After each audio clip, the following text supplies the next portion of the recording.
Welcome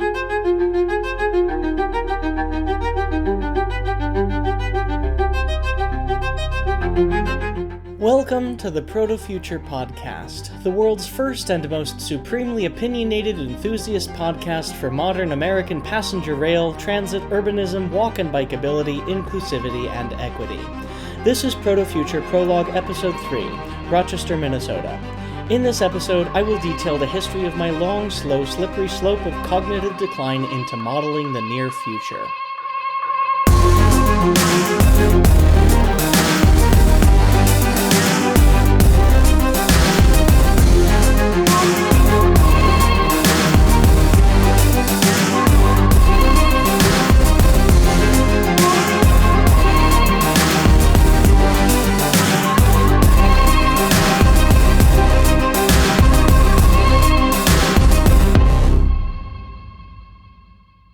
As I write this, I've just returned from the A Modeler's Life podcast get-together at the Amherst Show in Springfield, Massachusetts. My most massive thanks to the evil overlord Lionel Strang and all involved at the AMLHQ's activities and dance party, chiefly Kevin Marks, Tracy Boyd, Scott Lister, and Bruce Wilson. It was also a pleasure to meet with friends old and new, Cynthia Priest, Dave Abelies, Kaylee Zhang, Chris Adams, Gene Wilson, Bruce Kelly, Peter Borchards, Jonathan Myers, Matt Dawson, Matt Milliken, and innumerable others I'm forgetting at the moment. I would also like to give an especially deep and heartfelt thanks to 3 listeners of this podcast whose comments were nothing short of validating and inspiring to my efforts. Bill Ford, who sent me a kindly email before Springfield and immediately introduced himself to me upon meeting at Chris Adams' layout. We shared a fantastic meal. He was one of a very few who attended my Sunday clinic through the winter slushy, and his words of encouragement will stick with me for a very long time. Thank you so much, Bill. Ron Kleiss of Mind Mount Models surprised me late Saturday by declaring himself to also be a listener, and specifically lauded my honesty and political assertiveness. Please spend an exorbitant amount of money at Mind Mount Models, as his kindness deserves in kind.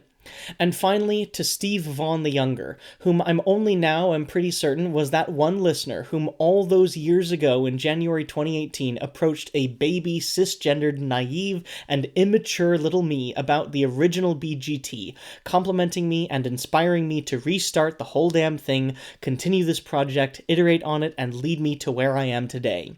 This is all your fault. Thank you. Anyway, on to this final PFP prologue. To those interested in following my presentational exploits, this is essentially the tale encased in the 3rd clinic of my modern modeling anthology, effulgently alluded to in the previous 2 episodes. While potentially duplicative, I do find it important to set the record straight in greater, more narrative and explanatory detail, but if you still haven't had a chance to watch the clinic yet, I'd still strongly encourage you to do so even after listening to this, as it is much more visual, engaging, and I'd at least like to think amusing. I have reason to think I'm sitting on a gold mine of a discovery in the field of model railroadology, and, like any good scientist, I must spread my findings far and wide to any whom have the misfortune of being in earshot of or easily fooled by my clickbaity headlines. Otherwise, strap in. This is sitting at 29 pages, and is one of, if not the longest script I've ever put together, definitely ever since starting the monthly production schedule. Incidentally, apologies for next month's episode, it may or may not suffer a tad, but I'm damn well proudest of it, as it coalesces everything I've been thinking of, urban planning, modeling, and all, into one complete package. A small programming note, I actually had a lot of fun with the chapter headings last time, and I thought it worked especially well with the more anthological setup of a bunch of semi-related stories all working simultaneously and in tandem towards a unified purpose. Seeing as this is a similar compendium, but one not likely to be repeated again for a while to come, I thought I'd try this format again here. Incidentally, to reconstruct this timeline again from the ages, I went back and copied over the relevant entries from my Patreon blog, where I'd published these ideas for the first time, not actually knowing what they'd later turn into. Shameless plug, it's a great idea to get to know what I'm thinking of at any given moment, in addition to, deferring the $200+ a year it actually costs to host the website, not including equipment and time. Please, even $1 a month makes a difference, like, literally, a massive difference. It's not just as much the money as it is having other people think that what I'm doing is a meaningful endeavor. Anyway, groveling aside, on with the show. Chapter 1. As with many things, it all began over the pandemic. I was a member of the Penn State Model Railroad Club, and we entertained ourselves by giving Zoom PowerPoint presentations over lockdown. These ranged from club layout plannings to basement floor layout tours to prototype reports. As with my alcoholism, this aspect of pandemic isolation would have a lengthy shadow. As you know from the last Prologue episode, I had long been reading Wikipedia articles and later watching YouTube videos on various light rail systems and transit projects throughout North America and later the world. I set to, in my free time, absorbing as much information as I could on the concept of modern transit and just good transit in general. I knew a lot, but I was an amateur of amateurs, lacking any sort of cohesive thoughts and more just a general hope that I'd someday live in a city in which I could commute to work or pleasure by means of bicycle, streetcar, light rail, or competently done regional rail, which, in North America, is more endangered than my employment prospects. It's been long enough that I don't precisely remember how it began. It could have been a specific request from another club member who liked transit. It could have been part of my Herculean efforts to keep the club going over the pandemic.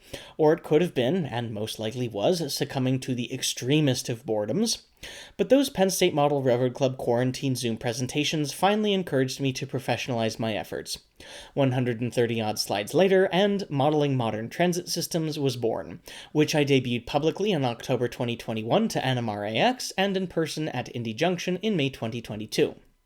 The central tenet was thusly: not only has rail transit changed dramatically in the past 4 decades, with now 60 such modern transit systems having been built in 27 states and provinces, they are often built in a way that is directly applicable to regular model railroading subjects, from as simple as a streetcar visiting out front of an Amtrak station to as integrated as light rail or DMU systems running immediately adjacent to or on the same rails as high iron freight main lines.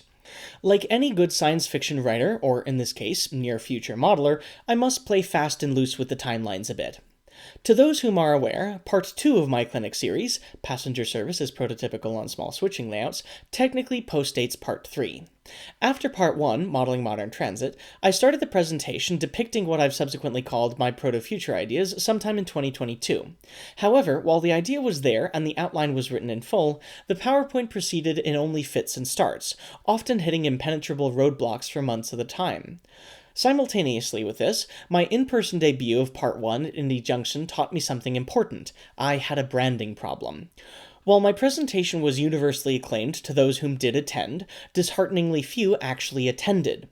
I attribute this mostly to the pre-existing reputation of trolley modeling as being a separate, largely defunct subdiscipline of modeling, characterized by diametrically differing layout scope and design, as well as stupefying amounts of craftsmanship and obsession. Furthermore, my audience was likely further impeded by an opposition to modernism, to which you've already heard me seethe about at inexhaustible extent, so I will mercifully spare you any more of that here.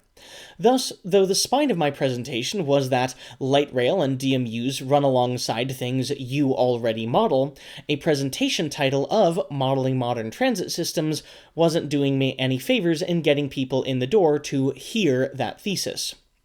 I decided I needed to spread my ideas wider and more adeptly, so I chose the tried-and-true methodology of print publication. Given the timeliness of Pico's release of NCTD sprinters in DCC and sound, I singled out DMUs as the mode of modern transit most adaptable to and interesting for traditional modeling, designed a few prototype-based track plans, and wrote a 12-page article in the style of the old Railroad Yukon model featurettes. While I recognized myself to be both a first-time and an insufferably loquacious author, I thought that it was easier to abridge than to inflate, and that the quality of the ideas contained within would speak for themselves through the twaddlish muck. So it decidedly stung when I was later ghosted by both Kalmbach and RMC, though I will say, with the podcast's recent success, Otto Vondrak has since reached back out to me, so I may have an article in my future yet.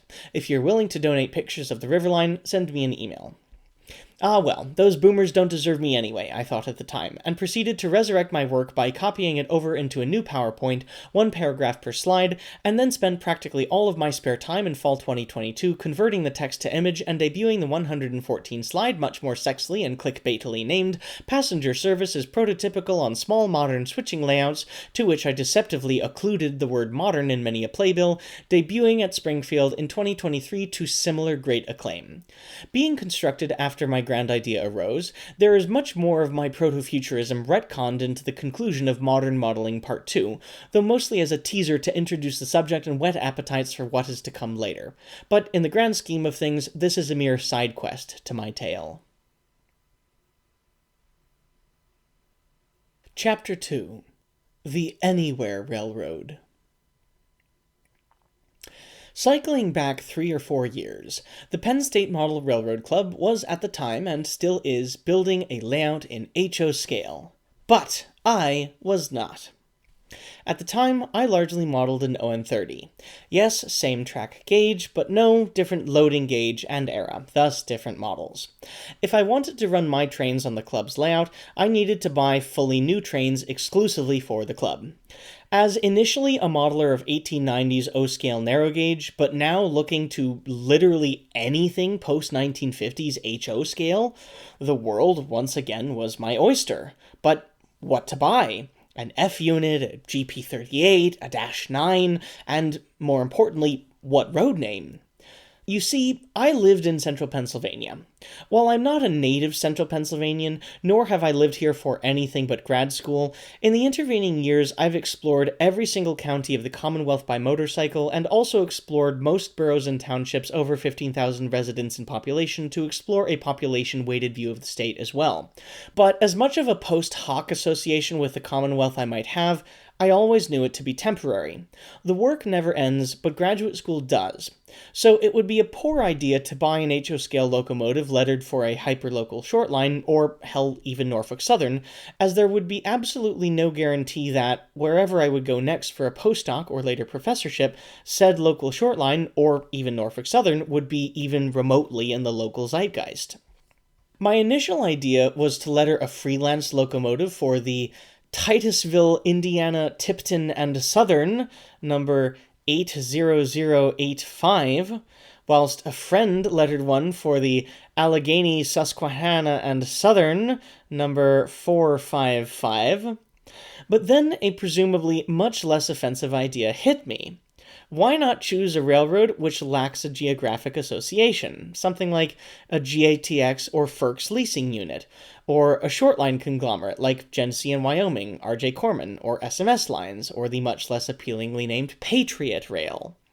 The idea here is that, though a prototypical locomotive, it is not necessarily associated with a specific place, so I could keep it as a just-for-fun spare for a new club layout wherever it is that I'd be moving next, something exclusively for entertainment, but fitting whatever type of fun I'd want, anywhere, wherever I'd move.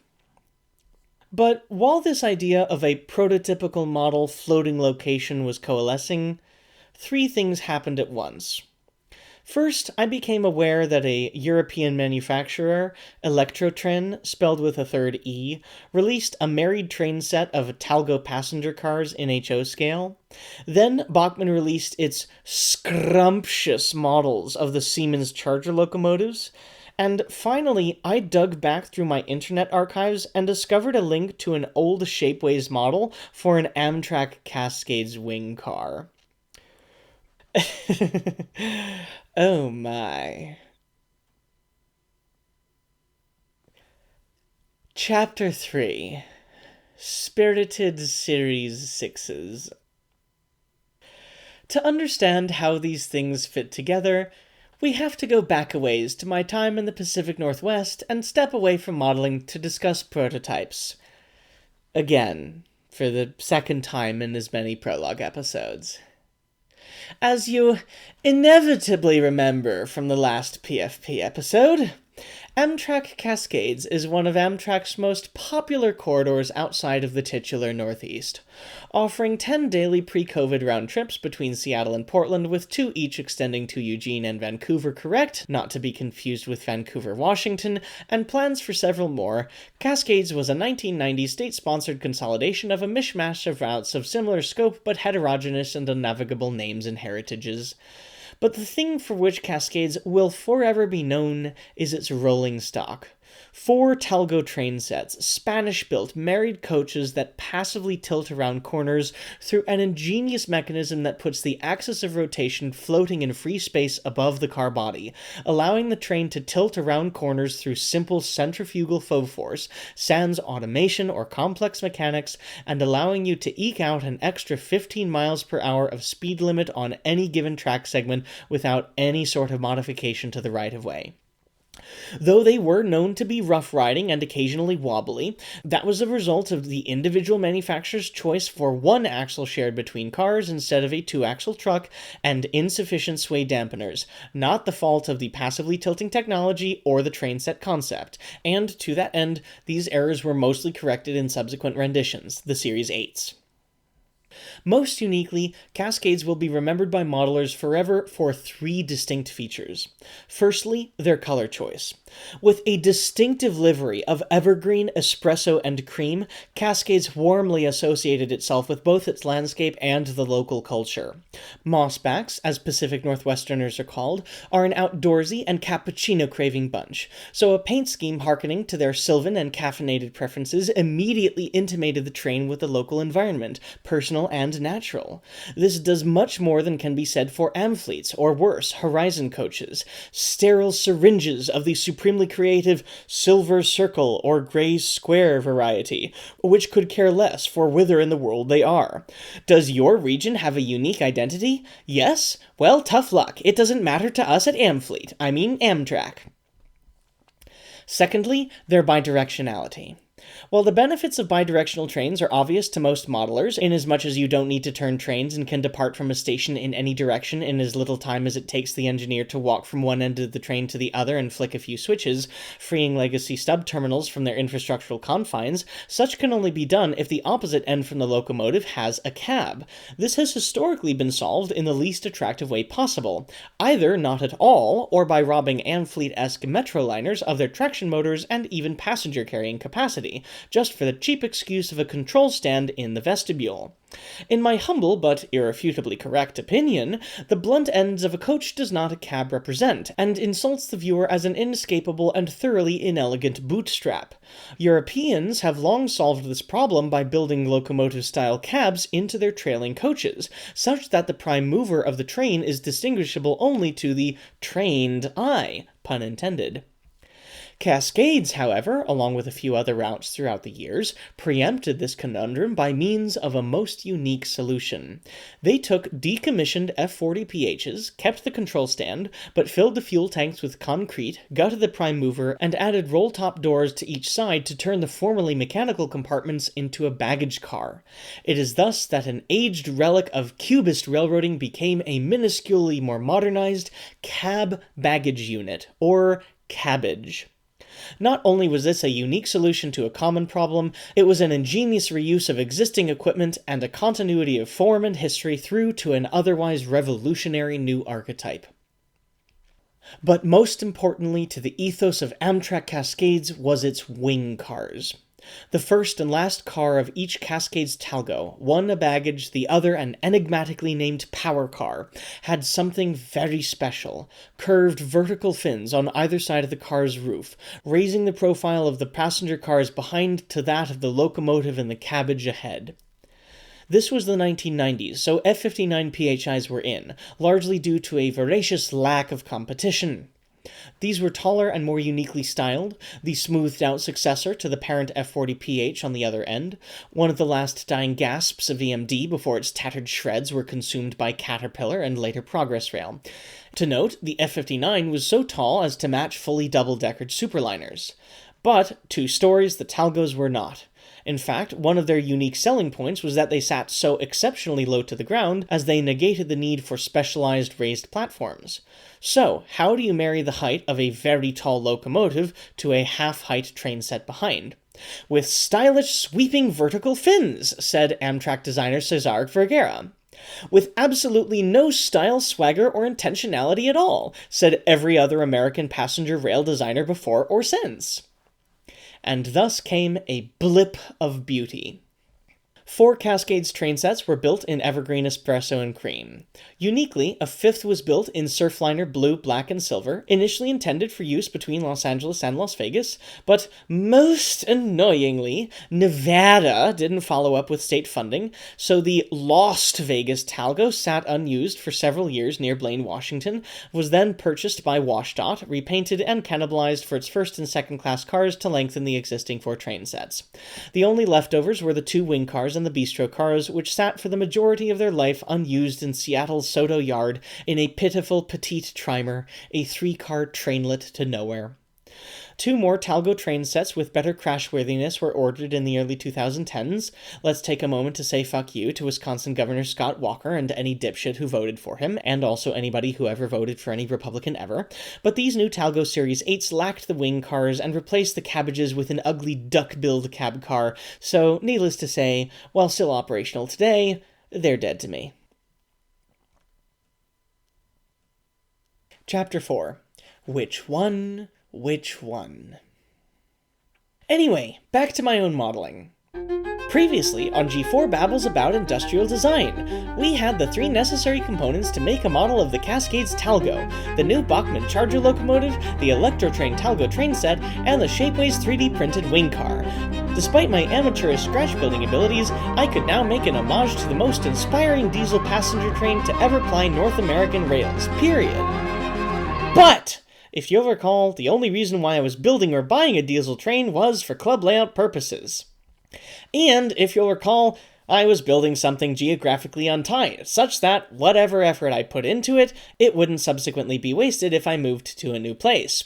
As much as I loved Cascades, it too was tied to a time and a place. So, well, with Cascades out, the Milwaukee Talgos never having been put into service, except in, sub-Saharan Africa, so let's take a moment to make note that a third world country now has more modern passenger rail infrastructure than the conservative Midwest, and the 1990s Talgo demonstrators similarly rooted to a time and a place in history. That leaves only one option left, the Las Vegas Talgo. Slowly, over the course of 2 years, I began acquiring the materials for my Talgo project. First, the base Electrotrain Talgo train set, then 1 3D printed wing car, then add-on Talgo cars, then another wing car, then a Bachmann Surfliner Charger. I've since tried getting an old Athearn DC F40PH and ripping the motor out to make a cheapo cabbage, but that didn't work out too well, so I'm currently waiting on my first Rapido purchase, a pre-ordered NPCU cabbage to finish off the train set. I'm going to be very poor after that comes through.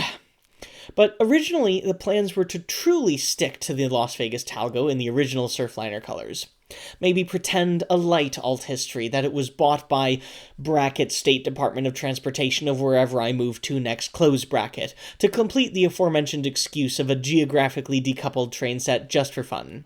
It truly started that way. It really did. I promise.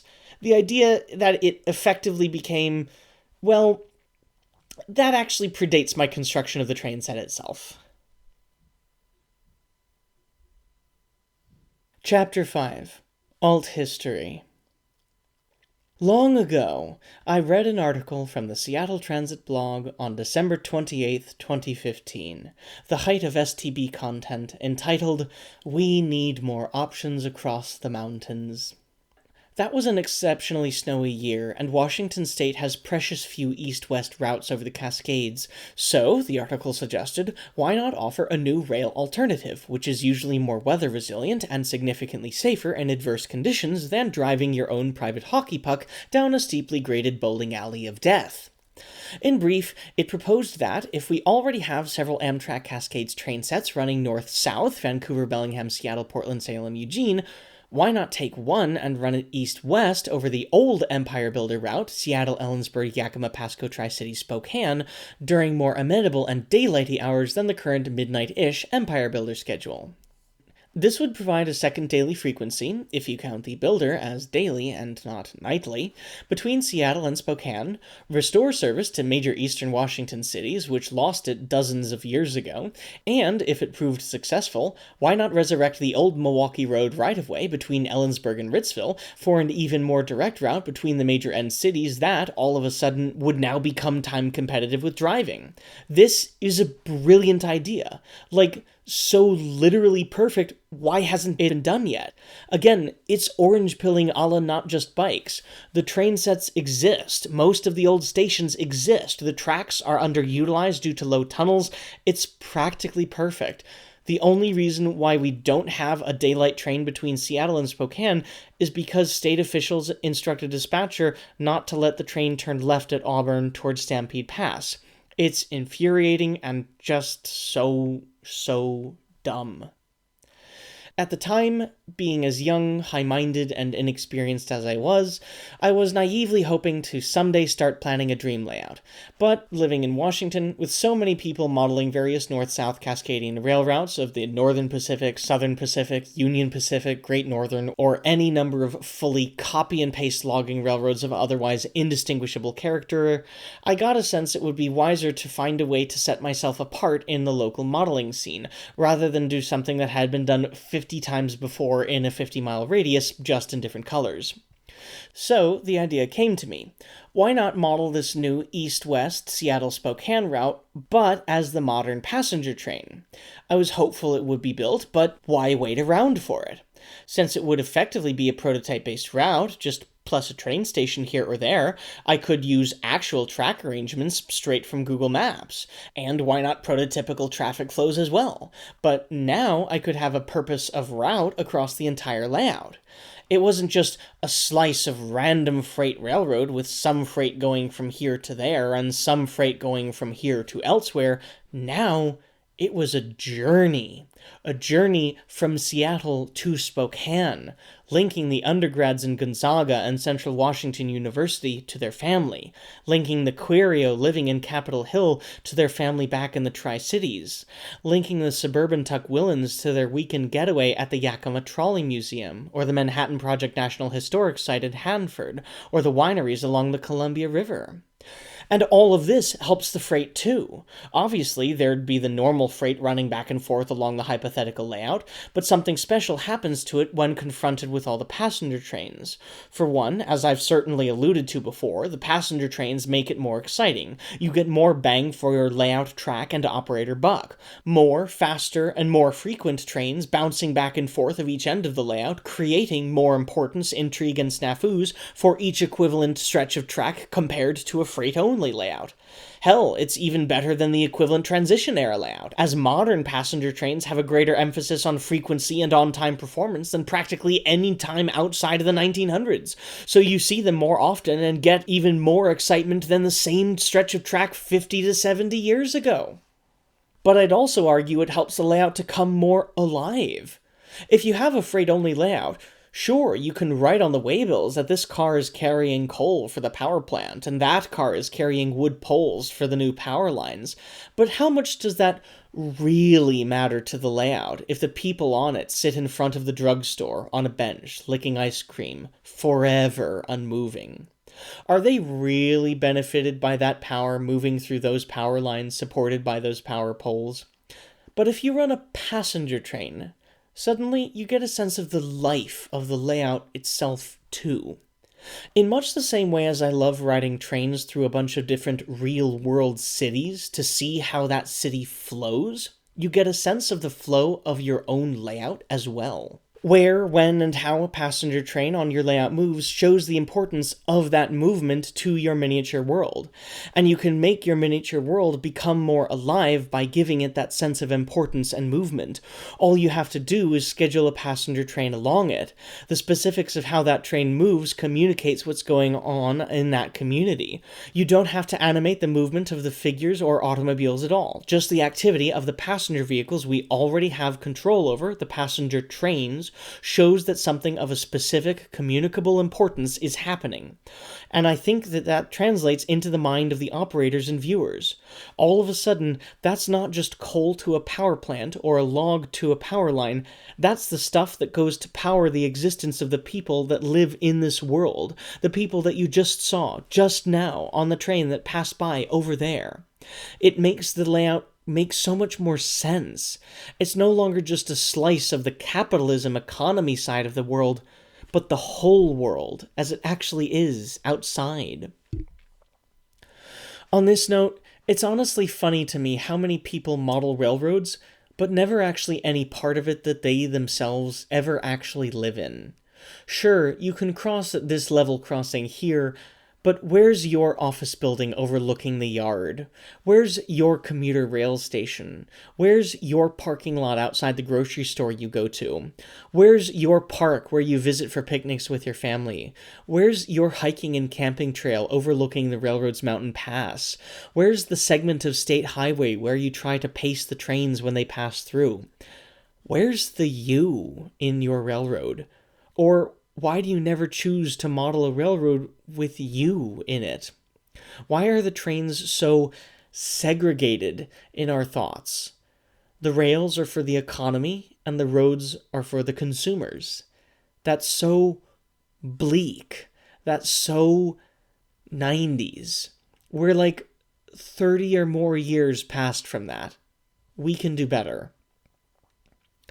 The idea of modeling East-West Seattle-Spokane Talgos was always a long-shot basement empire someday layout, something that would set up camp in the back of my mind as a really good idea, both for a real-world train and as a retirement layout, but not something that could be realistically worked towards, in either sense, right now, much less all on my little lonesome. But the idea stuck with me, and it gnawed at me. Every year of my life, I somehow saw reason to come back to that map.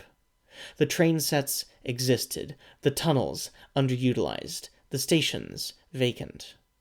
The only thing preventing service was the gumption of a lawmaker and a turnout flipping left at Auburn Yard.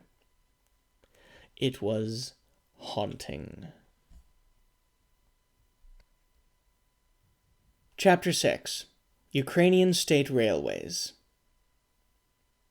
Then came 2021, the first year of the Biden presidency, and let's make clear that if you didn't cast your vote for a candidate with the nickname Amtrak Joe, the only reasonable conclusion is that you hate trains and thereby hate both model railroading and America.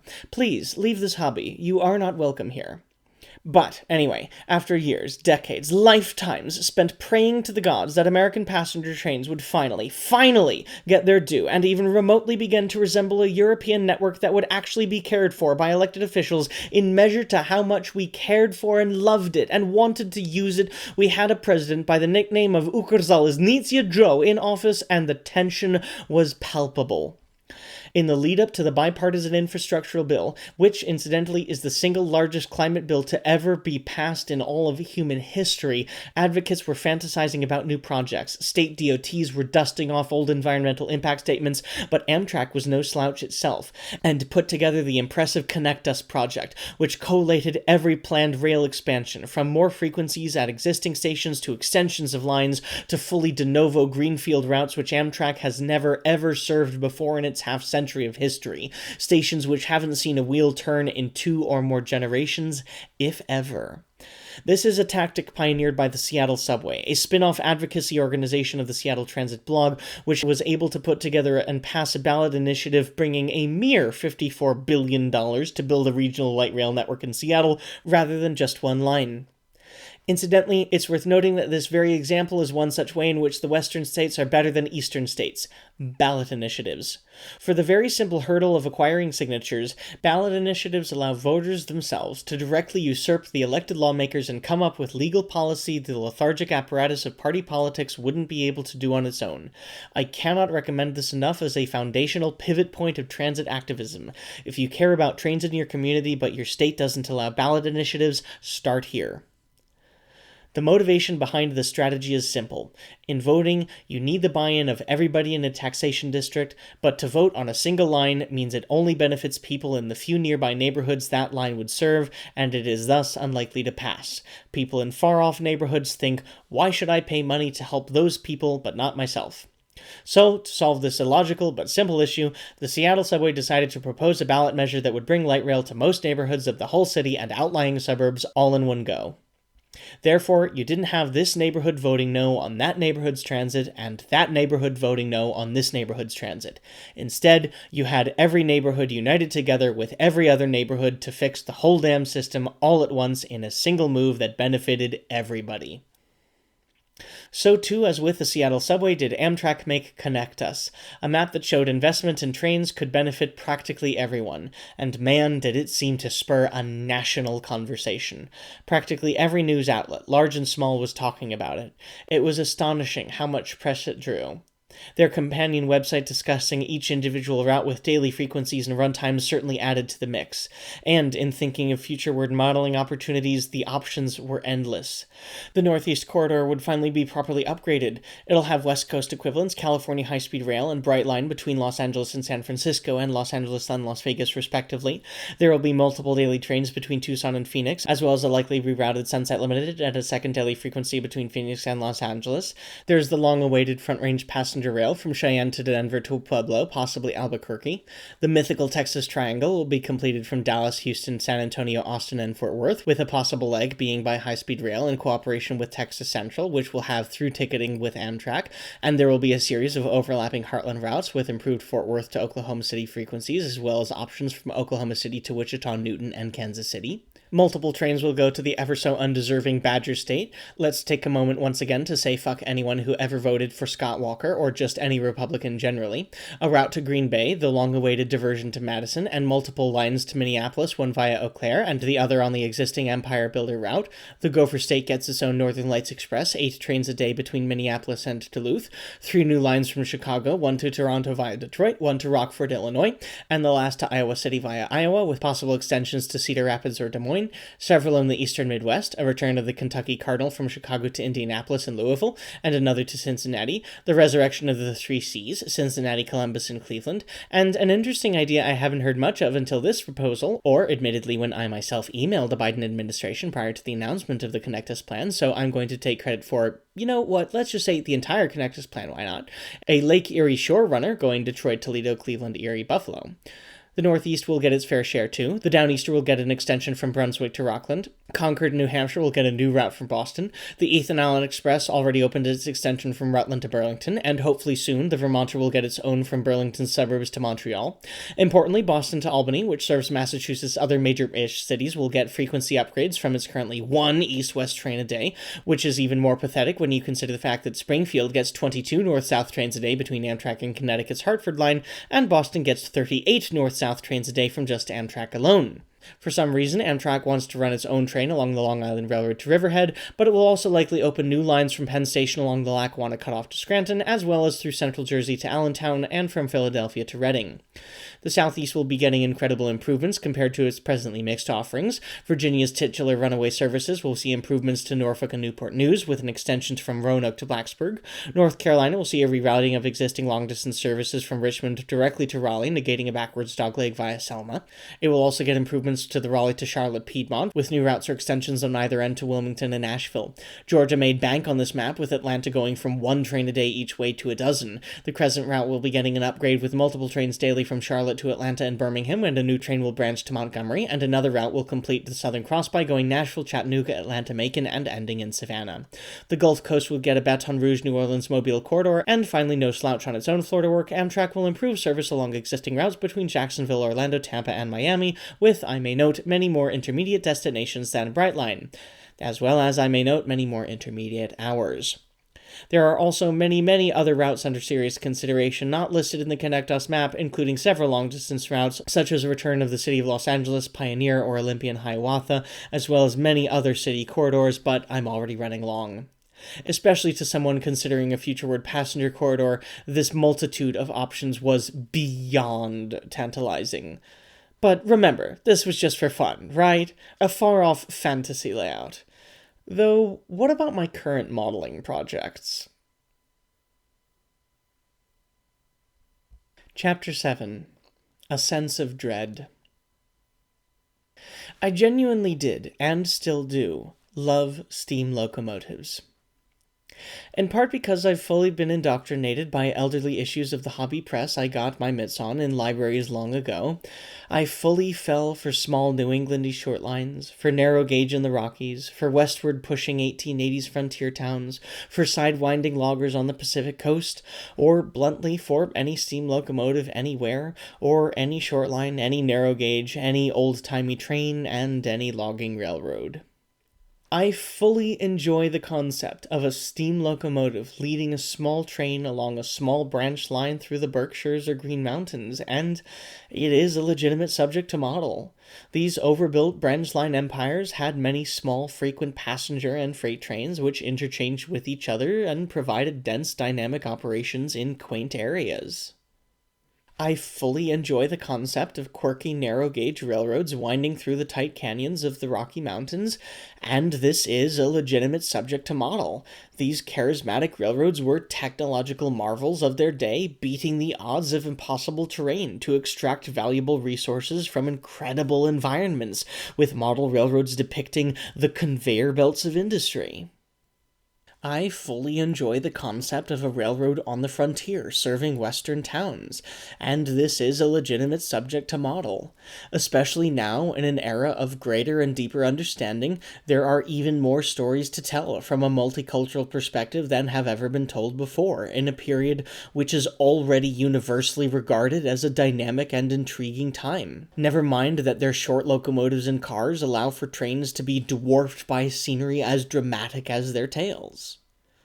I fully enjoy the concept of geared locomotives making their slow dance in the mountains of the Pacific Northwest, hauling logs of incredible size down to the mills to feed a growing world, quirky operations of single purpose, sometimes fully isolated from anywhere else, and this is a legitimate subject to model. Their scenery and structures are rife for scratch building and detailing, allowing both nature and humanity to coexist in hyperfixation. More recently, I've come to appreciate the high iron. If ever you have the chance to see a big steam locomotive, consider it a mandatory pilgrimage. I got to see 5 years ago, first 765, the Nickel Plate Road Berkshire, then 4449, the Southern Pacific Northern, and both were a practically fucking religious experience, seeing each locomotive in such mellifluous engineering fluidity, gracefully pulling forwards and back, steampunk Star Trek, as it were. While it takes exorbitantly more money and space to model mainline steam, there is certainly also merit to that, too. To have a layout where these magnanimous monsters, these benevolent behemoths of our own creation, can stretch their legs and fight the freight they've been tasked with for transport, such is truly a worthy goal of any layout. Overall, every steam locomotive, large and small, is an incredible achievement, a mechanical beast which inhales, eats, drinks, expels. Biochemically, a steam locomotive has a metabolism identical to our own. It just skips a few steps and needs a little help. If you haven't seen one in person, I cannot recommend it enough. Find your nearest tourist railroad, take a ride, donate lavishly, but arrive early and just walk around, observe, take it in, listen, feel. If you pay attention, you might notice her breathe. Every steam locomotive, in a sense, really is alive, and it is fully understandable why somebody would want to model this. It's hard for anyone to go down to a railroad museum and partake in these machines every weekend, and it's impossible to go back in time when these charismatic machines were ubiquitous, and while not impossible, it's veritably outlandish to acquire a steam locomotive of your own and play engineer when it suits you, so why not take a much more practical approach and honor these fantastical contraptions in miniature? Build them a playground through which they can realistically romp. Not a full-scale zoo, but a terrarium in which they wouldn't look out of place. A slice of history to a time which can never be gone back. And that's what I did. Many times I tried. The fictional Irvine Valley Railway, the Proto-Lance Bradley Woodard Timber Company, the prototype-based Cowlitz-Chehalis and Cascade Railway, recognizable to anybody having driven between Seattle and Portland by a beautiful 90-ton Baldwin Mike, then the prototype-based Kennebec Central, and finally, my furthest along yet, the prototype-based Altoona and Beach Creek, or the amusingly acronymed A and BC. First 1890s Western, then logging, then narrow gauge. First HO, then O. First Rocky Mountains, then Pacific Northwestern, then Northeastern, then Appalachian. I did, and I still do, love me a good steam locomotive. But in every railroad I modeled, there was always something wrong. As I obsessively researched various railroads, it became frustrating to me how little information survived. Especially on some of the smaller lines further back in the past on the West Coast. Would it have killed anyone to have taken a picture? The one chance I did have at any even remotely reliable information was on the last to survive, the Triple C, which was pulled up in the late 1950s. A bridge across generations, and attempting to better research the prototype, I was able to contact a railroader, Harold Borovec, who grew up in Chehalis, counted cars at the interchange in the morning on his way to school for the Triple C, learned to fire the locomotive, ran Engine 15 on the scrapping train, and ultimately helped to preserve it and many other steam locomotives in Washington state through the 60s, 70s, and 80s. As a naive 19-year-old, I met up with him one day at a diner and researching for my layout, paid for his meal and made a sizable donation to the Chehalis Centralia Scenic Railroad, and peppered him with questions for hours.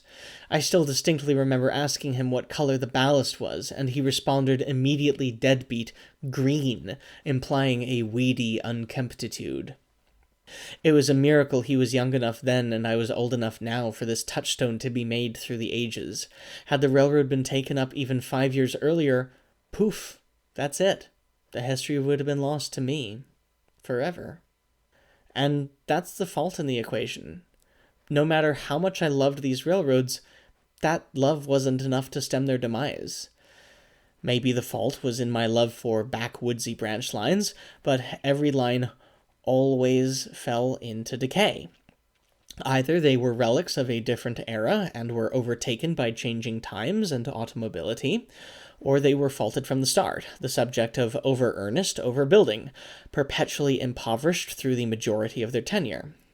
And so, with every railroad I built, there was always a cloud looming in my mind. A cloud that, sure, yes, the railroad that I'm modeling, the layout in front of me, is prosperous now, but all too soon it won't be, and all too soon after that, it'll be gone. Forever. Stricken from the record of humanity, with nothing left but a few repurposed buildings and some LiDAR shadows left by railroad grades. Scarchitecture. I like steam locomotives, but every time I tried to model them, I was haunted by a sense of futility. As Sir Terry Pratchett once put it, no one is actually dead until the ripples they cause in the world die away. But many of the towns I was trying to model were damn well high-alloyed, and the railroads, vitreous. Maybe things might have been different if I had modeled mainline steam, or even a branch line that still exists today. I could have modeled something that I could still point to, walk to, go to, interact with. I could have made it up in my mind I was modeling something without such terminal tragedy, something that still did survive, and that I was just taking one slice out of an otherwise continuing history, that the ups and downs of history weren't so existential. But that's obviously not how it went. As it happened, the lore of the inimitable steam locomotive, a truly respectable one to be sure, yanked me so strongly through the pages of antiquity that the other frustrations became notable and, eventually, unignorable. Chapter 8. Jetzt angekommen auf Gleis 2, der Near Future. So, now I finally had all the parts. A long simmering idea to make a layout based off a railroad following a passenger route which, though fully logical, was not reflected by fickle reality. A future-ish passenger train based on a reasonable bending of history, which also allowed me a geographic decoupling of this train set from any one location. A similarly long-simmering sense of dissatisfaction with the prototypes I had been modeling. And finally, a massive recent push for new passenger rail lines all throughout the country, all conveniently collated into one map. I made Part 1 Modern Transit in 2021 and presented it at Indy Junction in May 2022. I didn't debut Part 2 until January 2023 at the Springfield show of that year. As best as I can tell, the first time I published about the Las Vegas Talgo train set on the Patreon blog was June of 2021, Track Laying Part 2. By June of the next year, Railroads of Northern New England, and the PowerPoint document for Part 3, Modeling the Near Future, was created that September 2022, taking 8 months of work until its debut the following May at Pittsburgh in 2023. While I made the presentation partially ex post facto, it recounts my whole journey of probing the idea, can I actually seriously model an unbuilt passenger route? The first and most central thesis to my concept of modeling the near future, at least for now, is that any layout is just near future enough as to be functionally indistinguishable from a present-day layout. Maybe you have more electric vehicles on the roads, and maybe you focus more on only newer locomotives and rolling stock, but otherwise it's basically a modern-day layout. The idea behind near future is that you're using this as a mental archetype to choose a good prototype. Or conversely, you're frustrated that they haven't built a passenger train down your prototype of choice, so you're fixing American car-brained legislative lethargy by accelerating things a bit. Either works. It can be a strict 1-for-1, year-for-year. This takes 5 years to build, so I'm modeling it no earlier than 5.5 years in the future. Or it can be a looser, this is really how it should be, so I'll just make it that way anyway. The second tenet of modeling the near future is that it's now literally possible to model the near future as a prototype. Using State Department of Transportation document archives, you can now peruse all of what a DOT might be thinking of, from theoretical corridor analyses and 20-year plans to construction alignments and building mock-ups. So if you're a die-hard prototype modeler and interested in modeling more modern passenger railroading, prior to modeling the near future, your options were slim pickings at best. But by nudging the clock forward a little bit, more options opened up. Just look at the Amtrak Connectus map and my point is made for me. Before, if you're a prototype modeler and want to model a modern intercity transit landscape relevant to young people and modern living, as well as highlight more climate-friendly lifestyles, you are limited to a network of 7.5 lines radiating out of Chicago, 3 lines in California, 1 in Washington State, and 1/2 in North Carolina. Notice how I am not including the Northeast Corridor, because passively modern locomotives pulling fleets and high-speed train sets nearly as old as I am, traveling well below internationally agreed-upon high speeds through twice post-industrial Robert Moses-orified suburban hellscapes definitely does not qualify as modern. Start seriously considering them.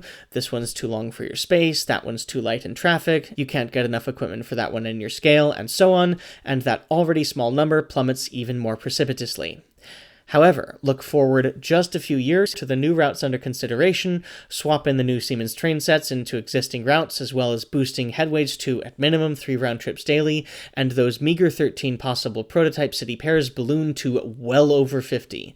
Just nudge the clock forward, model an extant rail line, but with an otherwise fully proposed and likely inevitable passenger service, and your ideal prototype goes from a pipe dream to right there.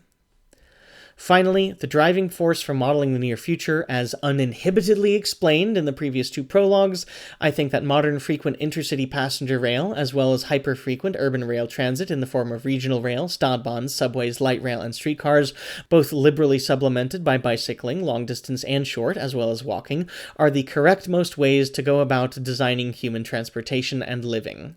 This plays into real railroading, inasmuch as a freight rail line not fully 100% saturated by freight trains is a passenger artery wasted.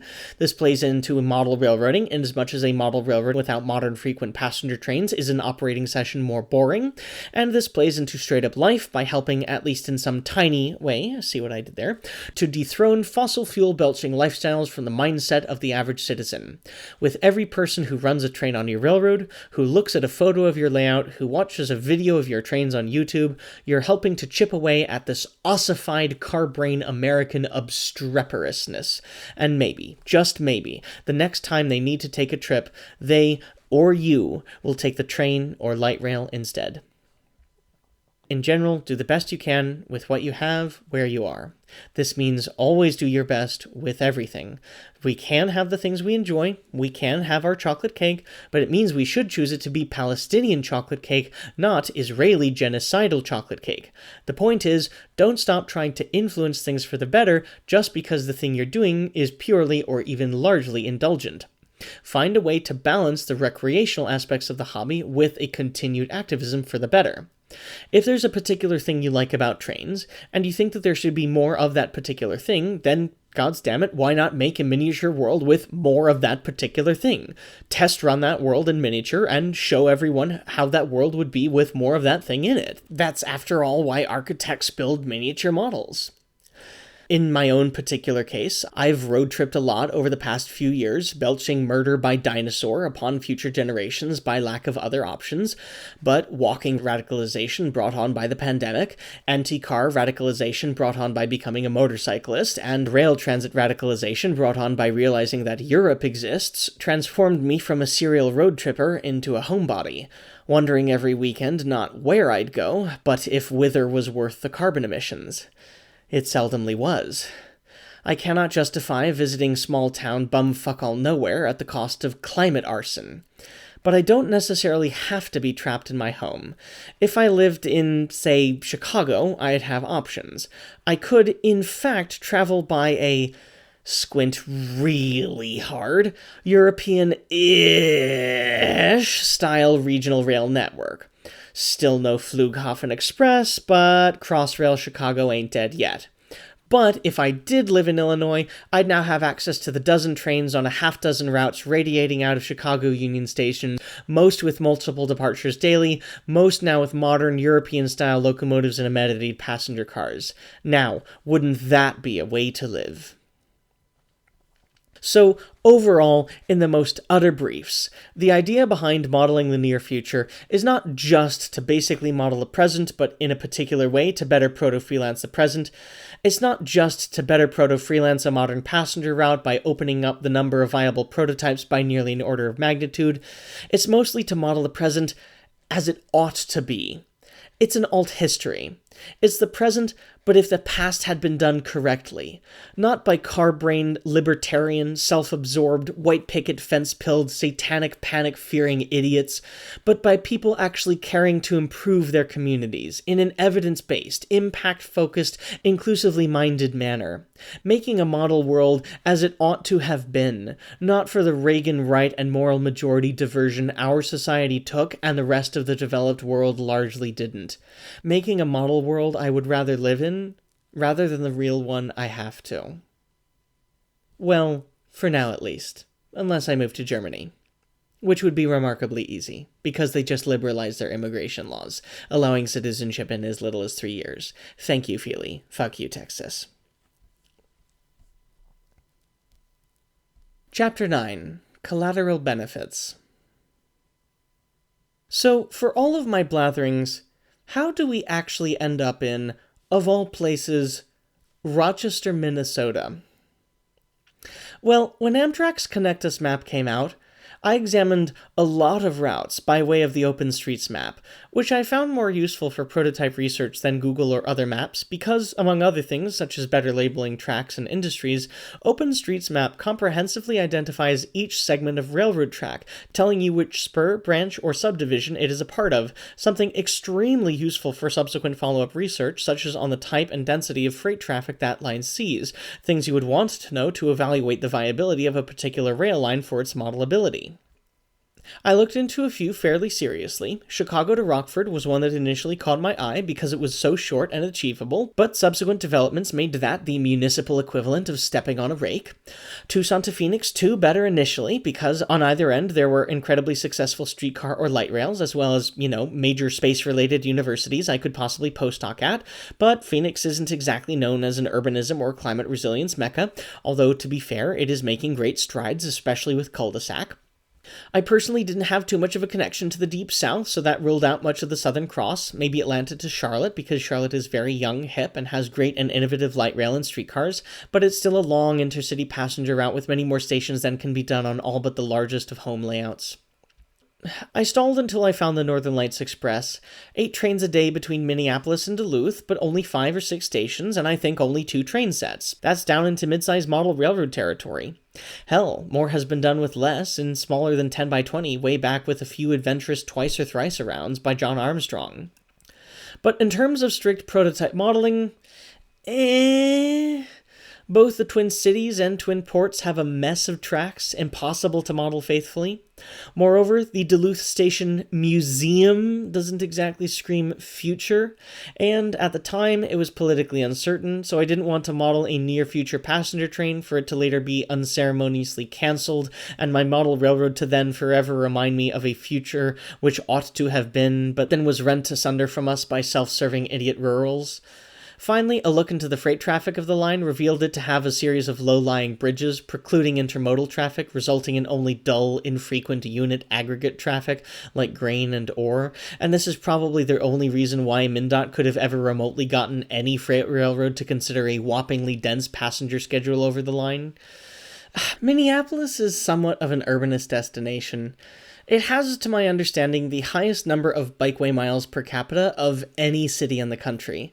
It has two of the most successful light rail lines, each currently being extended to make a great big X through the region.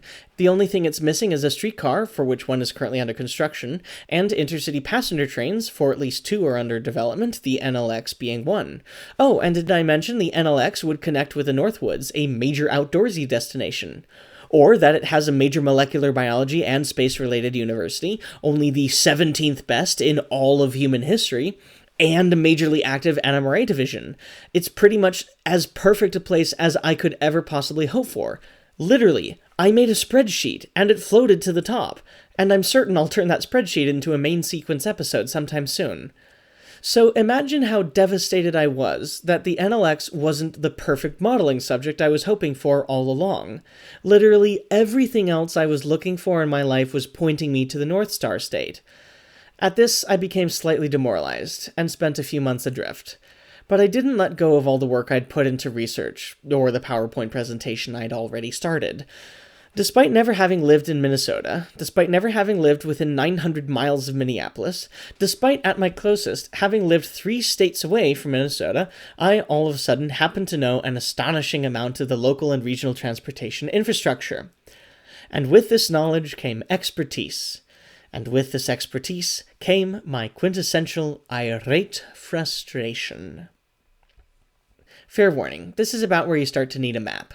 Look up a rail map of Minnesota, or watch the clinic part 3 on the website, whether I have this thought process very helpfully animated.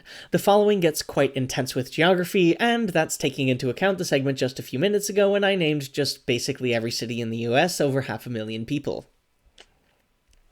Among my speculative escapades, I became familiar with the failed 2015 attempt at a high-speed rail line between Minnesota's 3 largest cities, Minneapolis, Rochester, and the other one. As far as regional transit goes, this is fundamentally brilliant, because Rochester is home of the Mayo Clinic, one of, if not the most singularly prestigious medical research and administrative clinics in the world. But, to my understanding, there are currently 0 public transit options between it and the nearest major public airport, MSP, and that includes airplanes. But, at 80 miles, that's the ideal distance for passenger trains. Too short to fly, too long to drive. Not to mention non-airport regional passengers who weren't in a plane to begin with. But there's one minor plan in this flaw. There has never ever been a direct rail line between the Twin Cities and Rochester. So here's my idea. As part of a better regional rail outbuilding, maybe let's just construct a little greenfield track, say 160 kilometers, nobody would ever notice, to connect Northfield with Rochester, and then maybe Rochester with Austin, Minnesota. Then you can have a north-south Amtrak route that makes up for its east-west diversion through state-owned high-speed capable track through greenfield or highway medians, calling it Minneapolis, Rochester, Mason City, Ames, and Des Moines. But say that this hypothetical passenger service were to be enacted, not only could you extend the Northern Lights Express southward to serve Rochester, not only could you extend the North Star commuter rail south from Target Field Station to Northfield, if you were to build a state-owned rail link from Rochester to Northfield, only 88 or so greenfield kilometers through otherwise easy-to-construct flat fields, 3 possibilities open up. First, you can reroute the 2 eastward trains from St. Paul to Chicago, the Empire Builder and its abbreviated schedule, sometimes misidentified as the Mini Builder, the new Twin Cities Milwaukee-Chicago, now renamed the Great River, though I prefer its hypothetical planning acronym, the TCMC. These are 2 trains that run along the Mississippi to La Crosse before peeling away for a tantalizingly close call to Madison before thudding into Milwaukee, then peeling off the wall of Lake Michigan and splorting onto Chicago. These trains will run anyway, whether there's funding for a Rochester bypass or not. So, if the MnDOT zip rail cutoff is built, here's what you could do. Reroute the TCMC and the Builder from Winona to Rochester, then up the MnDOT bypass to Northfield, up the Dan Patch line from Northfield to Target Field, then resuming their normal routing. This gets a bonus 4 trains a day between Rochester, Minnesota, population 226,000 people, compared to its current calling at Red Wing, Minnesota, population 17,000. Sure, Red Wing, being a suburb-ish of the Twin Cities, could and should be served by a regional Stadtbahn, say even of the diesel varietal, and should have continuing eastward connections with the builder and TCMC at Winona, Minnesota, but Rochester, being of a full order of magnitude larger in population, deserves a one-seat ride as well as more frequent connections to the Twin Cities. Secondly, at current, the Empire Builder calls at St. Paul Union Depot, or SPUD, on the east side of town, and the planned TCMC and Amtrak to Eau Claire will do the same. However, the North Star Commuter Rail calls at Target Field Station in Minneapolis on the west side of town, and the Northern Lights Express will also likely do so as well.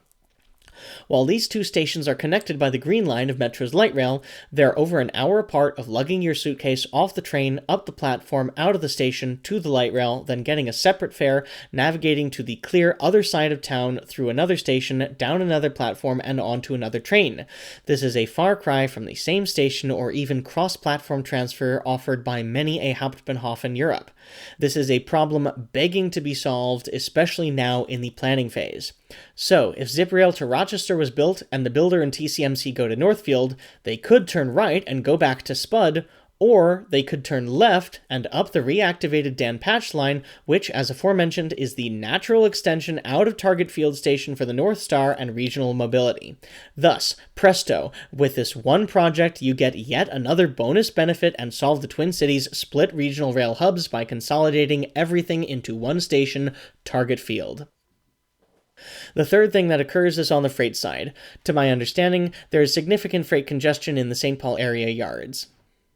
In addition to whatever sort of switching opportunities there might be along the way in Rochester, Northfield, Savage, and Richfield, with such short lines as the Minneapolis, Northfield, and Southern, and Progress Rail, there's now a decent excuse for at least Canadian Pacific, now CPKC, to rent time from MnDOT as a way to get their freight trains around said morass, especially because the Dan Patch line can easily dump either into West Side Minneapolis yards or full-on westbound main lines. Thus, any sort of hotshot freight or measly peddler needing even the lightest touch of a bypass would have a decent excuse to be rerouted along this new line.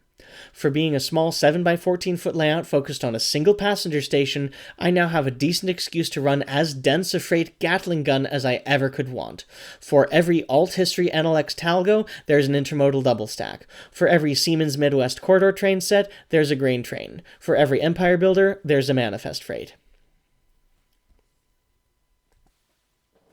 Chapter 10. But what about modern transit?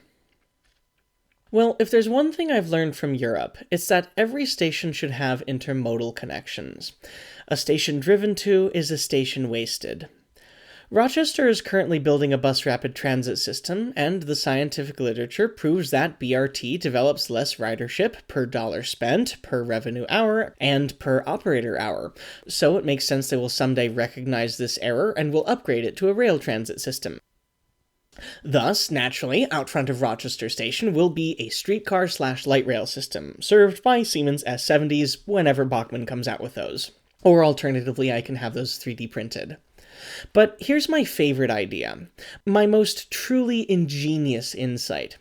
The current existing rail line from Minneapolis to Rochester through Northfield is via Owatonna.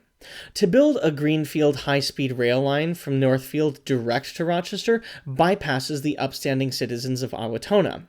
In building the futuristic high-speed intercity rail we were all promised generations ago, stymied by boomer neoliberalism, we certainly wouldn't want to leave anyone out. So, here's the idea. Build the high-speed greenfield rail to Rochester anyway, but appease the good citizens of Owatonna at having been bypassed by connecting them to the new line with a frequent DMU service, extending from Owatonna to Rochester, maybe through it to, say, St. Charles, Minnesota. Today, many who work in Rochester live and commute along this excessively east-west dimension, living in suburban developments along these formerly small agrarian towns which grew up along the Dakota, Minnesota, and eastern knee Chicago and Northwestern Main Line heading through town.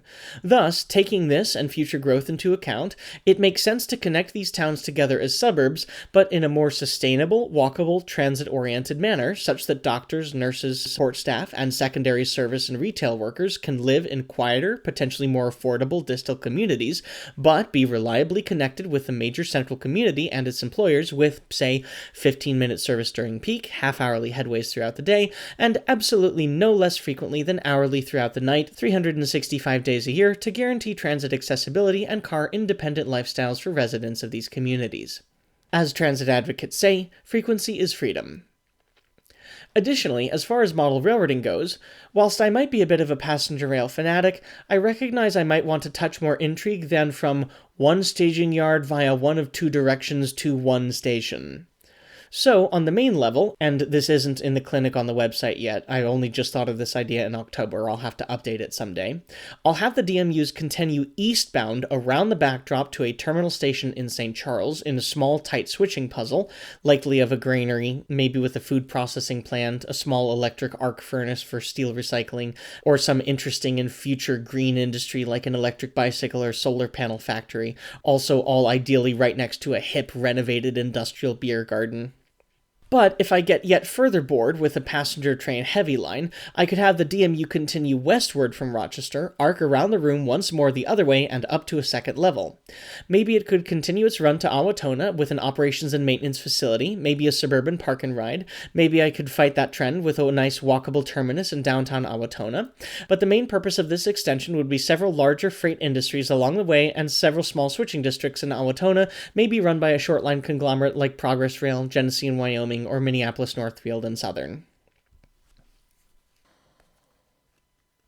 Chapter 11. So, let's recap. Level of service top to bottom. Long-distance trains. Check. I've rerouted Amtrak's Empire Builder for a once-a-day each-way appearance on the route. I have Bachmann's ALC-42s on order and a fleet of cheapo Walthers Superliners from eBay, which I'll slowly upgrade with details and better models as time and funds become available. Amtrak Midwest. Check.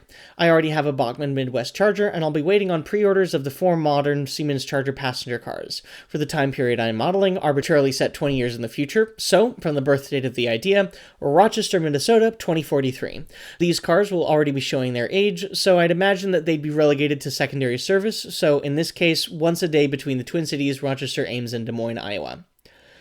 Amtrak's future era train sets? Check. Bachmann's already making the Via Rail Corridor train sets for Canada, so literally all they'll need is a change of the cab design and paint scheme. The moment they make them in American colors, I'll buy them and set them to use on the TCMC. Seriously, at this rate, I should look into getting a sponsorship from Bachmann. I already know I already gave y'all my deets on the website at Springfield, so drop me an email if you're listening. Sponsorship or not, I have some great ideas, and I'd love to see y'all become the patron saint of sticking it to the boomers, because you kind of already have, and I love you for it. The Las Vegas Talgo. Check. Well, you've already heard this story enough times. Currently, I'm finishing up repainting the Bachmann Surfliner Charger, then I'll get to detailing it.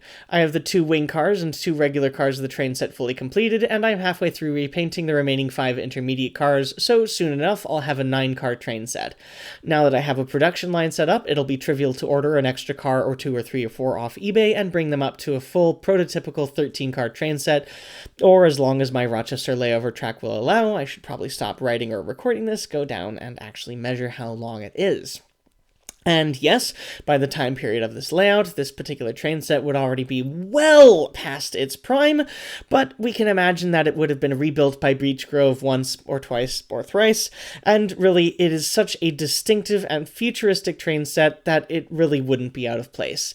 In fact, I'm already thinking of building a second train set, possibly even sourcing the wing cars from a different supplier, and the minor differences between the two I could just wave off as making them a different, later version, a continued history that ought to have been the Talgo 10s we should have had. Anyway, the Las Vegas Talgos will be playing the part in MnDOT colors as the Northern Lights Express, extended through Target Field Station south of Rochester.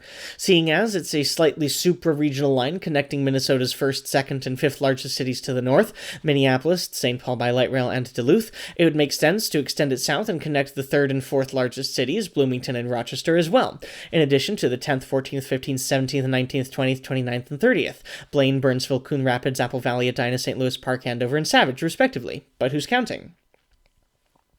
Regional rail? Check.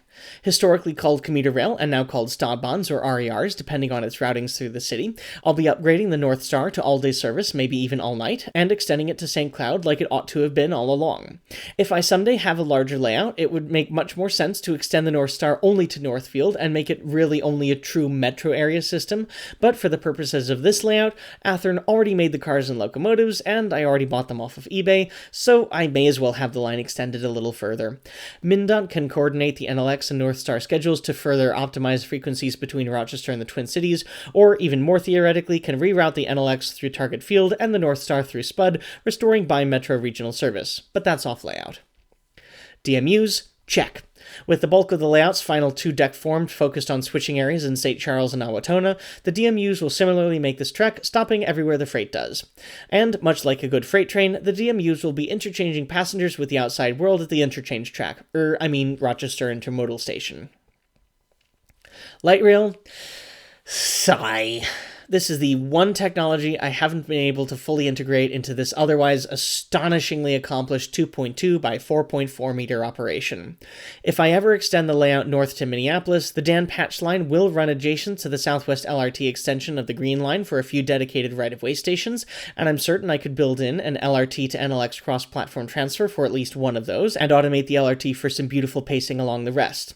But for this layout, I have to get my kicks over the fact that LRT, especially in urban areas, shares a lot of characteristics with streetcars. Check. I'll be using my 20 years in the future archetype in hopes that Rochester will recognize the high operating cost folly of their BRT, and that it is only fiscally responsible to upgrade the BRT to a streetcar, so Rochester Intermodal Station will have a dedicated right-of-way tram running out front of the station.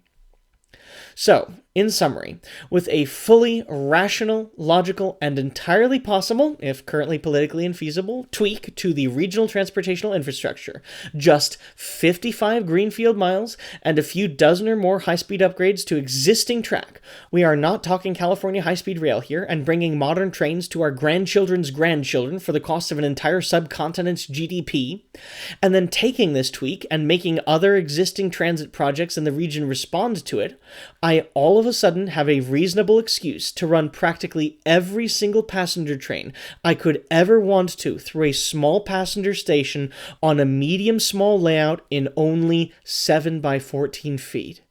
That's a pretty damn fucking amazing accomplishment. And I didn't have to touch the transition era to do it. Chapter 12. Crashing reality, but happy compromises. Now, unfortunately, this is not a perfect layout. Among other things, if you watch the clinic, you'll notice one glaring issue that, in order to achieve this, I initially designed this layout to share a sliding drawer staging yard with the ON30 layout. Currently, I've gone so gung-ho for this layout concept that the ON30 layout is now a fully abandoned layout off to the side, so fat lot of good that did me. And, yes, the irony of an abandoned narrow-gauge railroad is not lost on me. But part of this involved placing the sliding drawer portion on the railroad's only free side, making it a donut-shaped layout with a central 30-inch wide operating aisle, requiring a 4-foot deep duck under in order to access. Which, among other things, is hardly ideal. But I'm young. I'll survive. I can bend over. And this is hardly the final iteration of the layout. As I imagine, when I later get more space, at the light end, I'll slice the layout longer and add 2 helixes on either end, and make it a walk-in design. At the heavy end, I'll fully excise the scenes out from their current arrangement and completely rework the entire plan, reusing what I can salvage while preserving the layout concept. Part of what's facilitating this is that I've built the layout in 5-ish modules.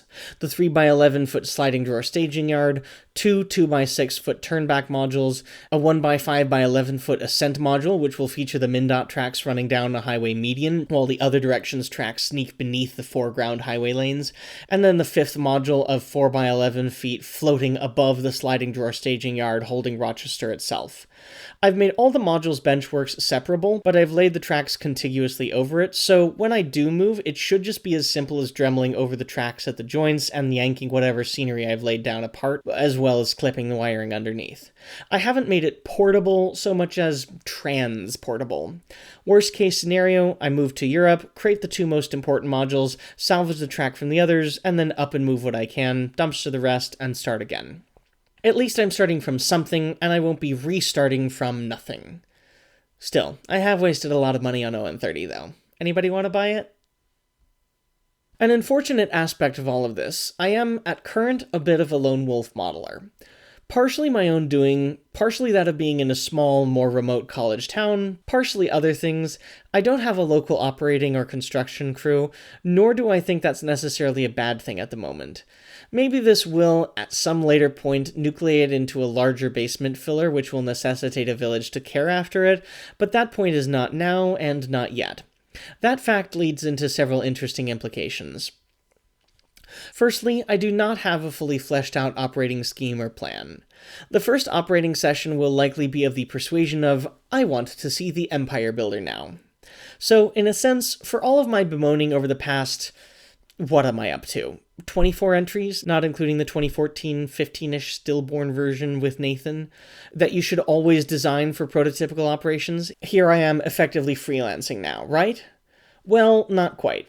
While I can basically run whatever I want whenever I want, my services do run on defined routes on high frequency, so they can be seen practically whenever, but not willy-nilly. I shan't be driving the DMUs to Minneapolis over the High Iron, nor shall I be taking the North Star to a whistle stop at a grain silo. The high frequency gives me the flexibility just to pick up a throttle and go whenever I feel like it, pretending like I'm a transit operator, almost like many rail-related video games these days, like anyone could do on a PC or PlayStation, like Train Z Sim or Train Sim World or Sim Rail or Derailed Valley. But if I get bored of that, I can pick up a freight train from the staging yard and haul it to St. Charles or later Awatona, and do some regular-ass switching like any old model railroad. Most model railroads have only one of these options. Mine will have both. If I do get bored of that, I can come up with an abbreviated, sequence-based series of operations, roughly depicting a day's work at Rochester, but achievable by one person. Maybe a dystopian American alt history in which it receives far fewer trains than it ought to. But for now, I can basically treat things as a rail-fanning paradise. I can't go out and see these things in my daily life because they're too few, too far between, or simply don't exist. But here, though, again, I emphasize through fully reasonable, logical, and possible extrapolations, they can all exist in my basement. Someday, if I have enough people willing to cram themselves in the tiny aisle and strong-arm the sliding drawer back and forth, holy hell can we run an op session. Maybe then, if I can arrange that, I'll consider expanding with such otherwise unnecessary and luxurious amenities as aisles and access. Overall, again, this is not a perfect layout, and in its form, it never could be, no matter how many modifications I make it. This is more a medium-scale testbed of a radically different idea that I don't think anybody has ever really tried before in the hobby, and I'm here to report back how it goes. Modern intercity passenger trains and frequent DMUs through small switching areas, all in less than 100 square feet. Holy fuckery. Rochester itself is less a precise prototypical modeling destination for me and more a place as I wish it were. I'm not intending to model actual prototype structures except maybe one or two of extremely charismatic note, and even then likely out of place and out of order. Otherwise, I'll likely remake the entire urban fabric in my own image and as I see fit, again, not to represent a prototype, but more to represent what I wish more places were and what I wish I was visiting when I stepped off these futuristic trains, which, I re-emphasize, excluding the Talgo 6s, all of which can be deboarded in North America today right now. To take all of these trains to a parking lot is an insult. See Prologue episodes 1 and 2. There will be pedestrian plazas, bicycle lanes and trails, a dramatic station headhouse I have every intention of being designed by Santiago Calatrava, and tons of streeteries and breweries and hip restaurants and coffee shops that stay open until at least midnight and have more than 4 pastries and 2 seasonal lattes. Places I'd love to hang out. Places worth hanging out. Populated with lots of mini prints. I know I accost you a lot, Bernard. But this is why. Because you're my only avenue to this. A model world not just of my own creation, but a model world worth living in. Hang in there. Someday soon, I'll be your best customer. I promise. I hope you can understand my fascination. Nobody else comes close to being able to supply me this. And you are truly the Forrest Gump of model railroading. Run, Bernard, run.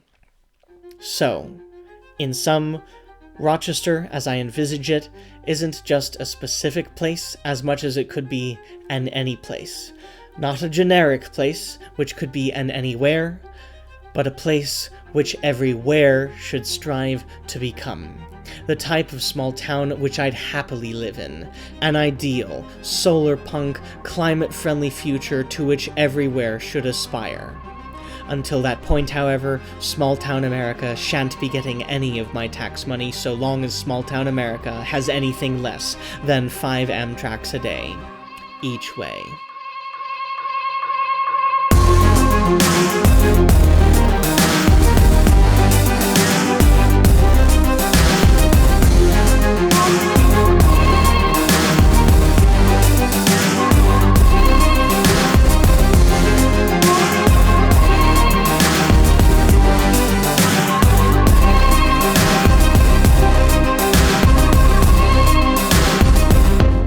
This has been Prologue 3 of the Proto-Future podcast, Rochester, Minnesota.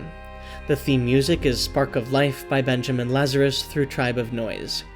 If you would like to know more, you can visit the website at www.bgtmrring.org to listen to the manifesto and the other prologue, read the free-to-access Patreon production blog, and I will continue to host and post the Beginner's Guide to Model Railroading, so if you like my one-to-one evenly spaced and deeply curated musings on how to help people build their first layout, as well as my current project, possibly building a first-of-its-kind layout describing a type of modeling which has never been done before.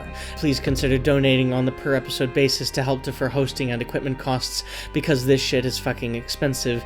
I have, at current, only one extremely generous patron, Pedro Reyes, who is himself barely covering the cost of the admittedly delicious website. And now that things have ticked up to monthly, Pedro, I would fully understand it if you decided to limit your liberal munificence. But in the meantime, to the rest of you, I beg of you, even so much as $1 a month not only covers the cost of the website and the new field recorder I had to get for this new project, but more importantly, it tells me that the portion of my time, my life, and my heart that I carve out of myself and throw into the ether every month isn't for naught. If you have any appreciation for this moonly monkey dance I say and do here, please do throw me some change. As my promise to you for this final prologue of Proto-Future, it means more to me on an emotional level than it could to you pecuniarily, and anything you give me, even a single $1 a month, means I will have all that much more reason to keep going. Maybe it will even reach a point where I can someday reach fortnightly, bi-weekly, semi-weekly. We shall see, we shall see, we shall see. This podcast was written, recorded, and produced on the ancestral lands of the Susquehannock tribe. I would like to thank them for their historical stewardship of central Pennsylvania. Extra special thanks to Tom Barbalet of Model Rail Radio, not only for his long-standing stewardship of the hobby, but also for his kind insight, editorial counsel of this episode, and platforming of my grand project. Thank you very much for listening. Keep riding trains, keep punching Nazis, and keep building a better future.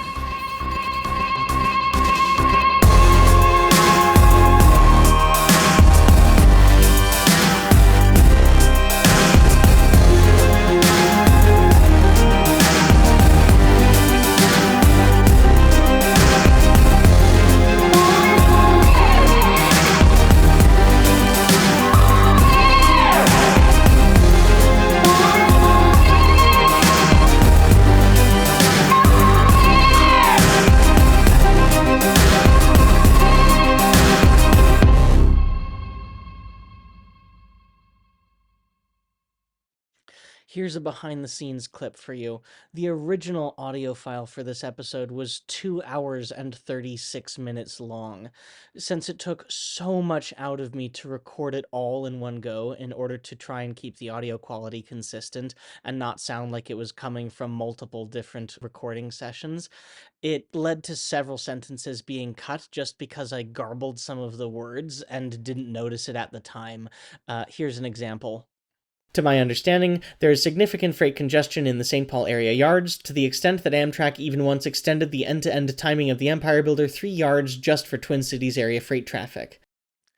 I clearly meant 3 hours. but because I have much more often used the term years, I crashed years and hours together into yards. So I couldn't use that sentence and had to cut it out and use a different take.